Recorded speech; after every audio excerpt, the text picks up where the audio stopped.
Dear students, in previous class we have discussed about the theories about the planetary motion, and I have told you the one of the main contribution regarding the planetary motion was given by Tycho Brahe. He died in 1601, but he made observations and he recorded all his observations almost in 25 years. His observations was carried by Kepler, and he gave Kepler from these observations, from these complicated data, Kepler deduced simple relations that govern the planetary motion. These are three famous laws of Kepler which strongly supported the Copernicus model of solar system. First is here today's lecture is we will discuss regarding the Kepler's law of planetary motion. First of all, we will Kepler's first law. This law is also called law of orbits. Orbits. Kepler's first law, or this law is called law of orbits. First of all, what does this say? That the planet moving around the sun in the path, Kepler say the planet moving around the sun. That means Kepler's just model is, it is a Copernicus model. It is a which model? It is the heliocentric model in which the sun is located at the center and all the planets are moving around it. Then Kepler say the planets which are moving around the sun is in the path is not in the shape of circle. That means the planet which are moving in the around the sun is not in the shape of a circle. It's not in the shape of a circle. ये circle की shape में नहीं है.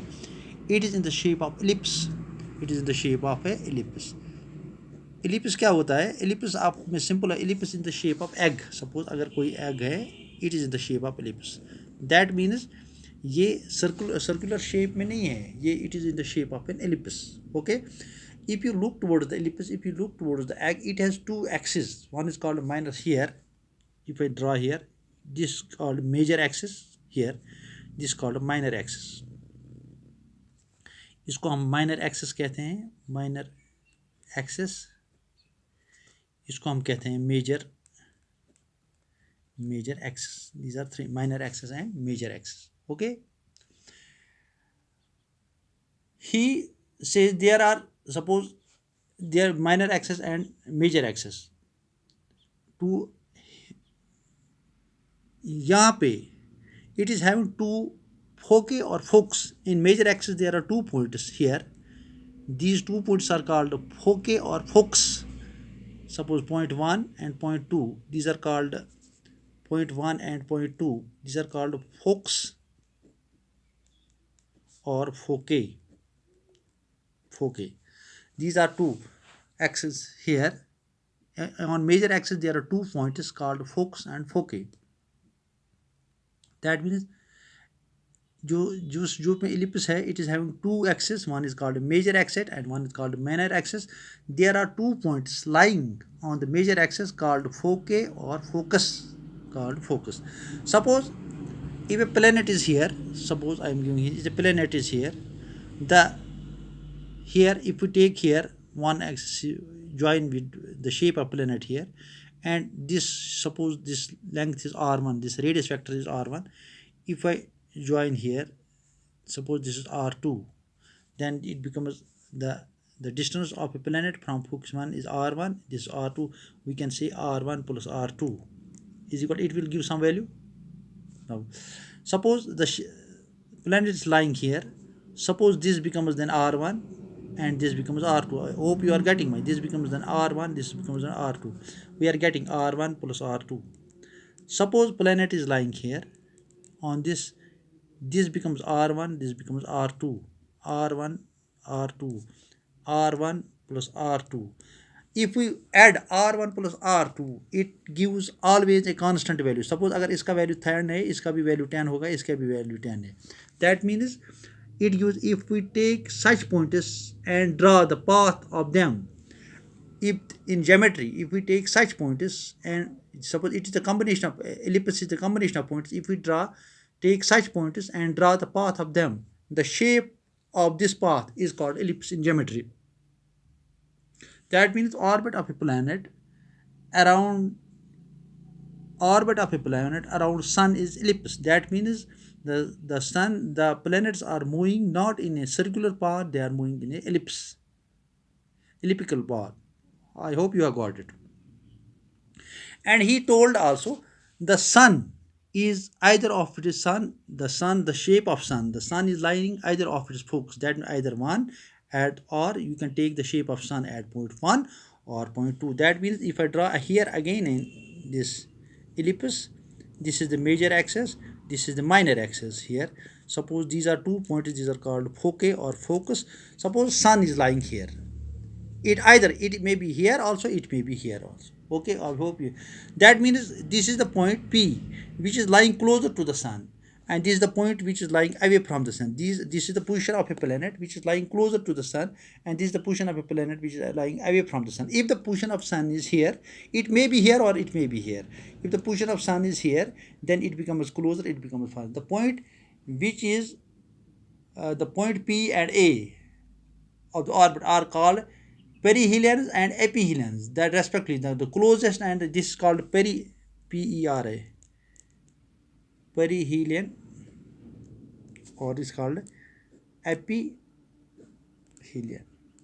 That means Kepler's first law of orbit simply each planet revolves around the sun in an elliptical orbit, and sun situated at one of its foci. That means either sun is situated here or the sun is situated here. That means this is the Kepler's first law. This is also called law of orbitals. This is also called law of orbitals. Now we will move to the another law, that is called law of areas. Kepler's second law, that's called law of areas, or this is called Kepler's second law, or Kepler's second law. Kepler's first law is law of orbits, or first law. Second law of areas, or Kepler's second law. What is Kepler's second law? We are again taking here, this is the, you know that the path is ellipse, that means this is the major axis here, you know this is the minor axis here. The sun is situated at one orbit. Suppose the sun is situated here. Okay, sun. What is law of area? मैं आपको बताऊंगा. The law of area says the radius vector drawn from the sun to the planet. The radius vector, मैं आपको explain भी करूँ. The radius vector drawn from the sun, the radius vector drawn from the sun to a planet, sweeps equal area out, equal area in equal intervals of sweeps out equal area in equal intervals. वो क्या होता है मैं आपको explain. Intervals of time. That means this is the sun. Suppose this is the position of a planet. A is the position of a planet. The radius vector drawn here is this. Suppose this radius vector is R1.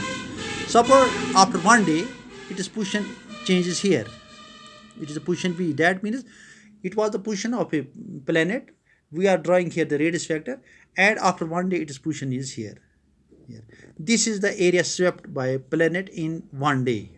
Suppose this planet was at point here, at point D, and after one day its position is E. This was the radius vector.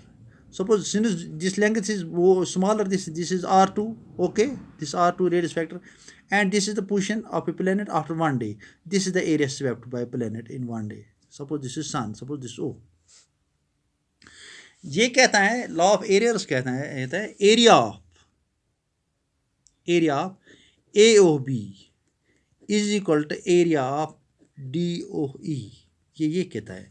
That means the area swept by a planet in one day is equal to area swept by a planet in another day in other position. Here this is the radius vector. That means ये area और ये area एक जैसा होना चाहिए. This is the law of areas. That means the radius vector draw. That means agar hum this is the position of a planet. If we draw a radius vector here, after one day its position is this. The area swept by one day is called area of A or B. Suppose the position of planet, it's not necessary it is here. Suppose the position of planet was at point D. After one day it sweeps area this. That means this is the area swept by one day. That this area must be equal to this area. Suppose one day after that area of swept by planet in one day is equal to this. The area of planet at point D is equal to this. As per Kepler's second law, area of AOB must be equal to area of DOE. If we see this becomes a triangle here, this triangle. What is the area of this? 1 half a base into altitude.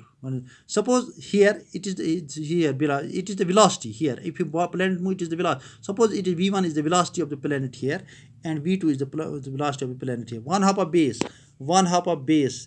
Base इसका ये हो गया v1 is into altitude. Altitude हो गया r1 is equal to यहाँ हो गया 1 half a base.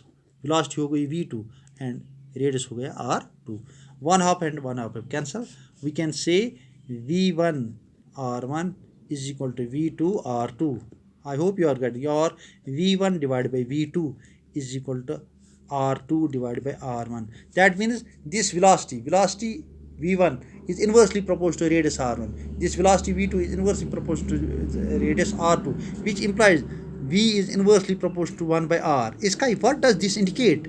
This indicates when radius is large, velocity decreases. When radius is large, that means when the radius of a planet is large from the sun, its velocity decreases. When radius is small, its velocity increases. What does this give? So velocity keeps on changing to control areas. When velocity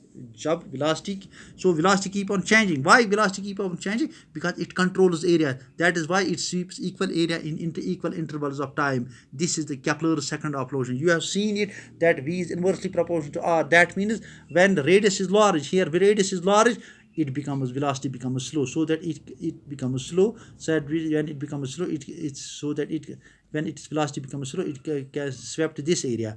It is a longer area, it must be equal. When radius is small, its velocity becomes more. It becomes here it becomes wider here, but the area of this must be equal to this. That means change in velocity here. What does it change? That means change in velocity. It is very important. Change in velocity controls area. Velocity controls area. Change in velocity controls area. This is all based, if you remember, this is all based conservation of angular momentum. This is all based conservation of angular momentum. What does this conservation of angular momentum say? Momentum is conserved. That momentum at this point must be equal to momentum at this point. That this is based on conservation of angular momentum. This is based on conservation of momentum. That means if conservation of angular momentum at point is here L1, it is L2 here. That means L1 is equal to L2. That means it is conserved. Momentum is conserved. What is L1? L1 is mass, velocity, and radius. If you remember, but here mass is the mass of the planet. It is same here. Address is go. That means it is mass m1 v1 r1. It is equal to mass. Mass is same because v2 r2. Mass and mass can cancel. If I multiply on both sides, 1 by 2 r1, 1 by 2 v1 r1 is equal to 1 by 2 v2 r2. What is this? That means 1 by 2 v1 r1 is the area of planet at position 1 is equal to area of planet at position 2, because 1 half a base into, therefore area of planet at position 1 is equal to area of planet at position 2. I hope you have got it. This is the second law of Kepler's motion, Kepler's law, and inshallah in next this lecture we will discuss Kepler's third law, and we will try to derive it also. Okay, thank you very much.